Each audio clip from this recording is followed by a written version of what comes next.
Hey, what's up, guys? So I'm still in my janky ass setup, but you know, it's better than not recording. I'll get that fixed hopefully soon. I'm reinstalling the editing software on my computer, but so I'm gonna record 2 videos today, so that's cool. So the first one is gonna be about for those of you who don't know, and I'm sorry if you might be finding this out kind of late, but there about a month ago, Criterion lost 6 titles that were licensed from Paramount Pictures. Nashville, Days of Heaven, Rosemary's Baby, Harold and Maude, Don't Look Now, and I don't want to look at the sheet. What was the last one? Damn it. La Dolce Vita. So out of those, La Dolce Vita is with the Fellini box set right now, so I already have that. And anybody who buys it will have that as well. I don't know if they're just, I think it's a new restoration. I'll have to correct myself. I think it might have been a new restoration when they re-released it in the box set. So maybe they'll release that one individually later if they want to. Harold and Maude I already had. Don't Look Now I don't have from Criterion, but I do have the 4K from Studio Canal. Maybe someday I'll regret not picking that one up from Criterion as well, just to have their supplements, but I didn't really felt particularly moved to grab that one. I already have a higher quality release, at least visually. I said I already had Harold and Maude. I didn't have Nashville, and I'm interested in Altman, so that's one that I really did want to get. Rosemary's Baby, I'm not really interested. I'm not a horror fan. And Days of Heaven, I was interested as well in getting that because I'm a fan of the director Terrence Malick. Even though I actually have seen Days of Heaven already and found, well, beautiful like cinematography, I did find it a bit boring.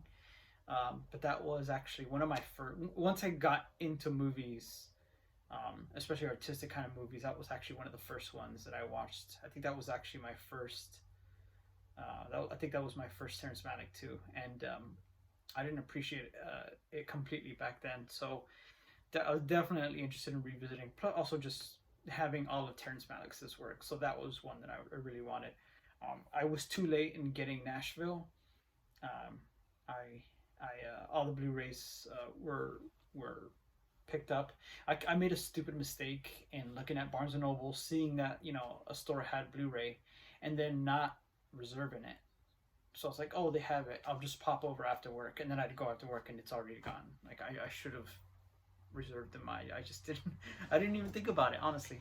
But I was able to luck out and get. Where is it? I was able to get the DVD, so that was pretty cool. But that'll actually be my second video, because that's not the point of this video. The point of this video is to talk about. You know what? I'll flip them. Who cares? This is my out of print titles that I've gotten recently. Some of which are, you know, the ones that I wanted, Nashville and all those. So I think this is about a month's, maybe a month and a half's worth of movies. So yeah, Nashville, I was able to at least get the DVD. I was like, you know, it's better than nothing. And to supplement this, to get like a, you know, Blu-ray quality supplement, I picked up the Eureka Nashville release, which also went out of print, and this one they didn't announce. Not many people knew about it, so I was able to actually snag it. The website had already was out of stock when I first looked on their website. It didn't say out of print; it just said out of stock, and it didn't say discontinued, which what Eureka usually does. But I think people just kind of mad grabbed them, and then but I was able to get this at eBay actually for a decent price actually. A lot of people didn't know that Eureka had Nashville, and also that it was going out of print. So And actually, I bought this because I bought this not being able to trace it. It was one of those companies, I think Rare Waves, and in the past Rare Waves, I think there was one movie that I didn't get that they had sent, so I had to get a refund for that. So I actually I bought 2 copies because I just didn't want to. I just didn't want to risk it, to risk getting this movie that I really really wanted and not, finding out that, especially during these times, that it wouldn't get delivered. So I bought an extra safety copy that I will sell. If any of you guys want it, let me know. I'm not a scalper. I'm not interested in making anything more than really my money back. But I bought it just in case, and now that I have it, I don't need this anymore, so I will sell it. For a decent price to somebody who really wants it. So yeah, I have my viewing copy and the Criterion copy as with their booklet. So it's the 2 separate supplements. So that's cool. And my sister over in Alabama was able to pick me up in Days of Heaven. So this was the one that I was really worried about not being able to get. This is the one that I was kind of sweating to try to pick up, because I unless Paramount releases the movies in 4K, I don't see any justification for taking them out of Criterion, even if they're the exact same transfers, unless they're going to stack them with supplements. To me, at least, they should stay with Criterion, and I won't buy their releases. I wouldn't have bought their releases. I guess maybe out of some stupid loyalty for Criterion, maybe it's childish. Somebody will let me know, dude, come on, they're just movies. Just buy it when it's available. But I was really happy to get this. My sister was able to snag it for me. Then I found out Eureka. I was looking at the Eureka's list of out of print movies, and I kind of want to be a Eureka completionist just because it's possible. Then they haven't lost a bunch of movies, so I am, going through getting what I can, especially during sales. I have some more stuff from them coming out, and then I think throughout the next 2 years, probably really fill out my Eureka collection and be as close to as completionist as possible. I want to do the same thing with Indicator, but I do want to get the out of print stuff if it's available for a decent price. I don't want to just overly spend money just to when I could use that money for other movies and to support Eureka's newer releases and stuff like that. But I was able to get these 3 for decent prices. Let me get rid of this notification. This is another reason why I need to get my camera working again. Oh my god, another notification. So 2 Fellinis and 1 Antonioni. This is Il Bidone, which maybe somebody's watching dude, that's dumb. You already have the Fellini box set. You already have this movie. Same thing with his other Eureka release, Roma, but I don't have Eureka's versions, and I was able to get them for not too exorbitant a price, honestly. So I just said, I'll grab it, and then I'll have these supplements with the Fellini set, because they got booklets and all this stuff.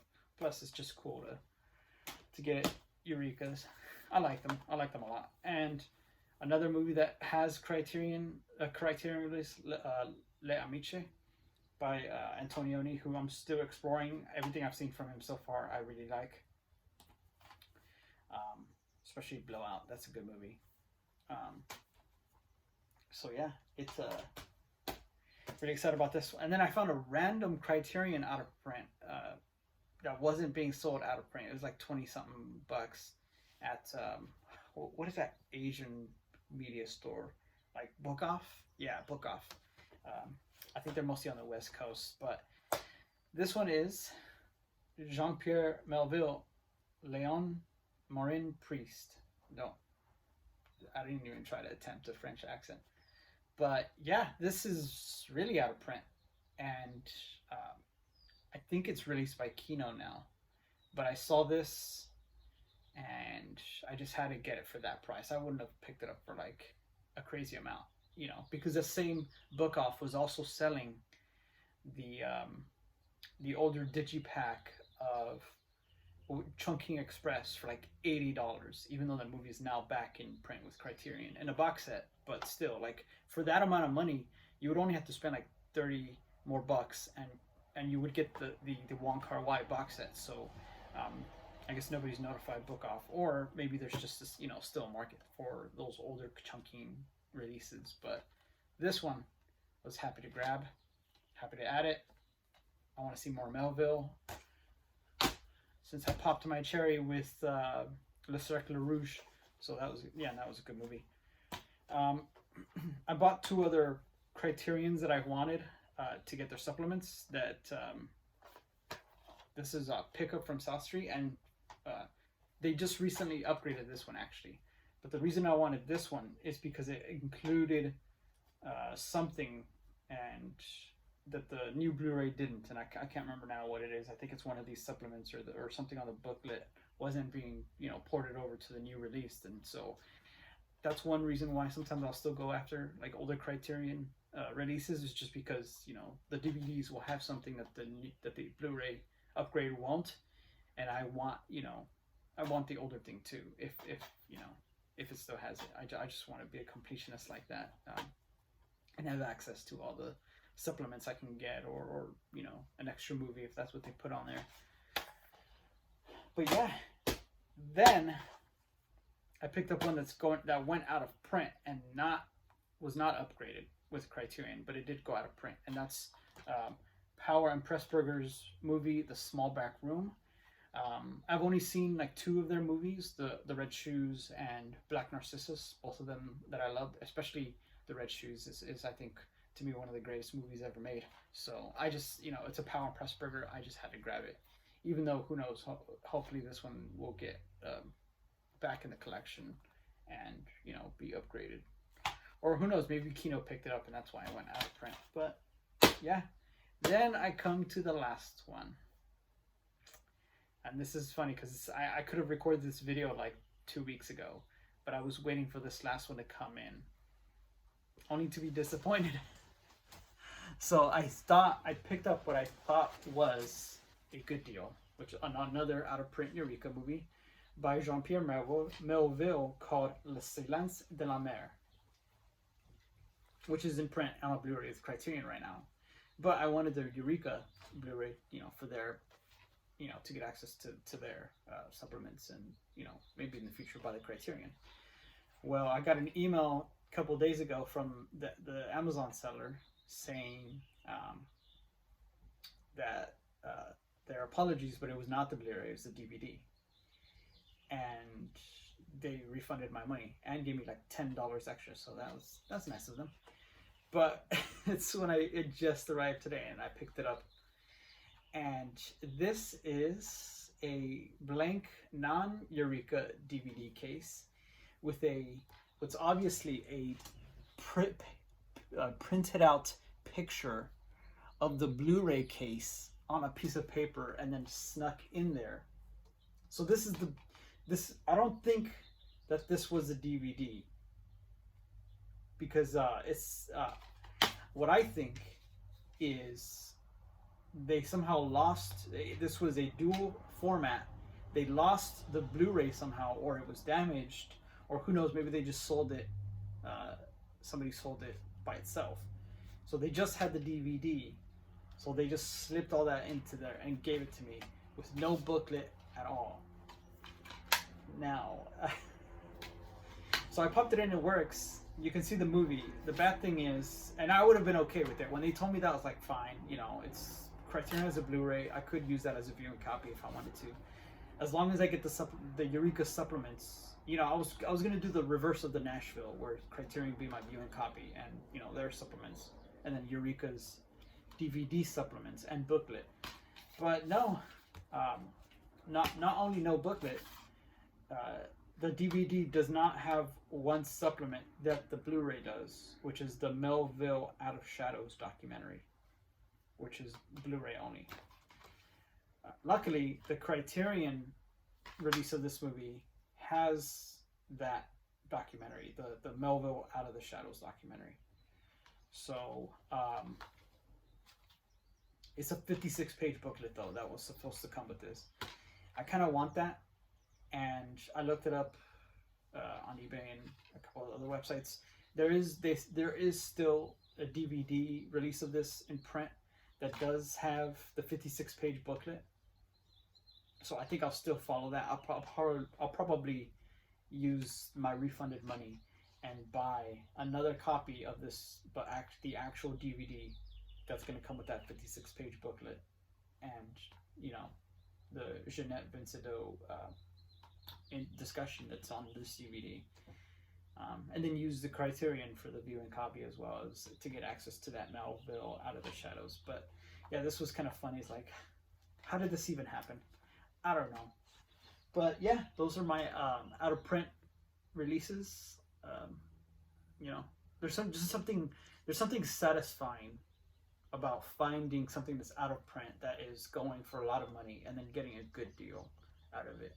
You know, even if you could theoretically buy that movie for cheaper or around the same price, brand new with another company, it's just something satisfying about buying something that's out of print and that, you know, is fetching quite a price.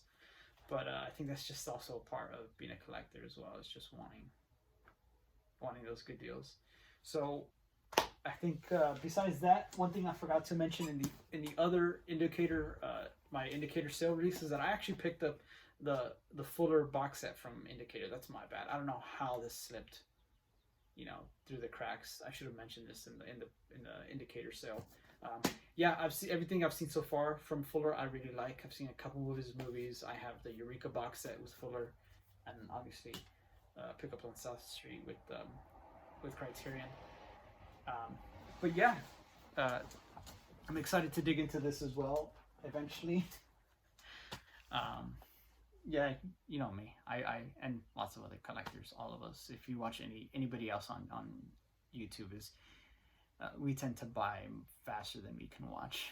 But yeah, let me know if you've seen any of these sexy and awesome out of print movies elsewhere, and what you guys think of those movies. I'm definitely eager to get into these, to watch Nashville, to rewatch Days of Heaven. And yeah, I hope you guys are doing well, and I'll see you guys in the next video. Ciao.